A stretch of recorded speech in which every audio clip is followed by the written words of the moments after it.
Les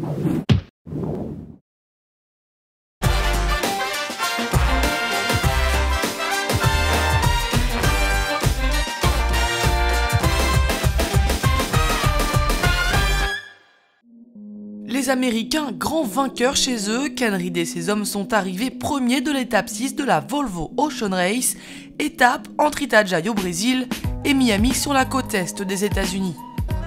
Après un match race de 18 jours épuisant avec Camper, Puma Ocean Racing a réussi à garder les Néo-Zélandais dans leur tableau arrière jusqu'au passage de la ligne, mercredi 9 mai aux alentours de 20h heure française.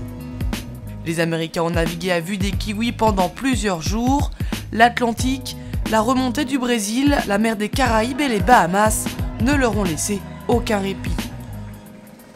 Une heure plus tard environ, Camper franchissait à son tour la ligne d'arrivée, sous l'orage et sous la pluie, avec la satisfaction d'une belle seconde place, mais aussi la frustration de ne pas avoir réussi à passer le bateau américain.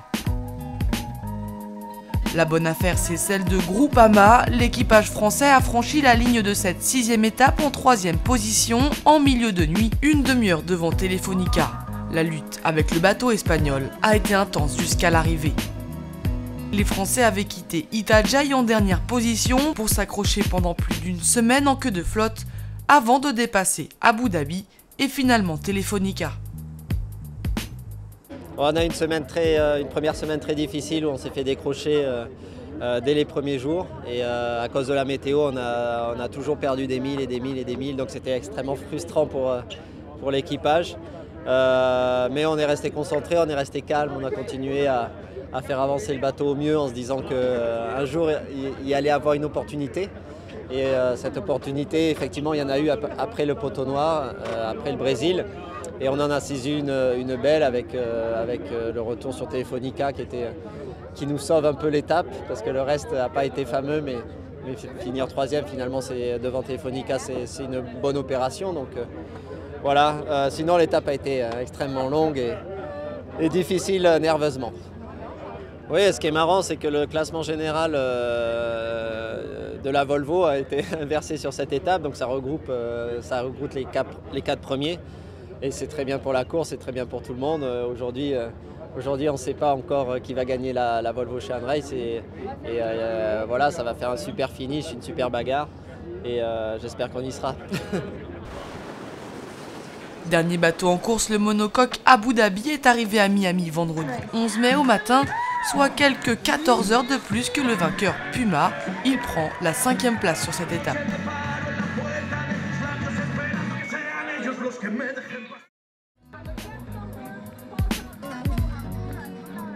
Sanya, le bateau chinois, vient tout juste d'arriver à Miami, mais lui hors course.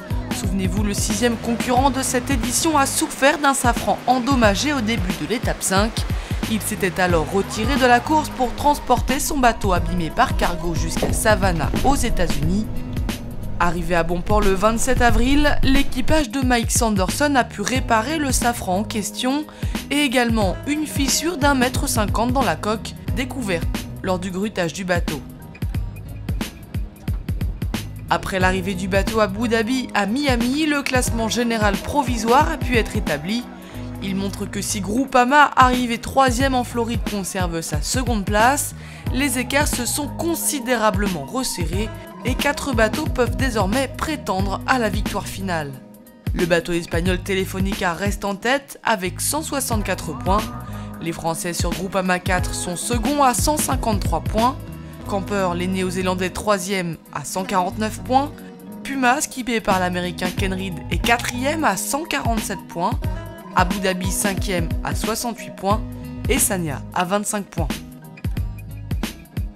La flotte est maintenant au complet. Les 6 Volvo prendront le départ de l'étape 7, la Transat entre Miami et Lisbonne au Portugal. Le départ sera donné dimanche 20 mai. La veille aura lieu l'Inport Race, comme à chaque nouveau départ d'étape.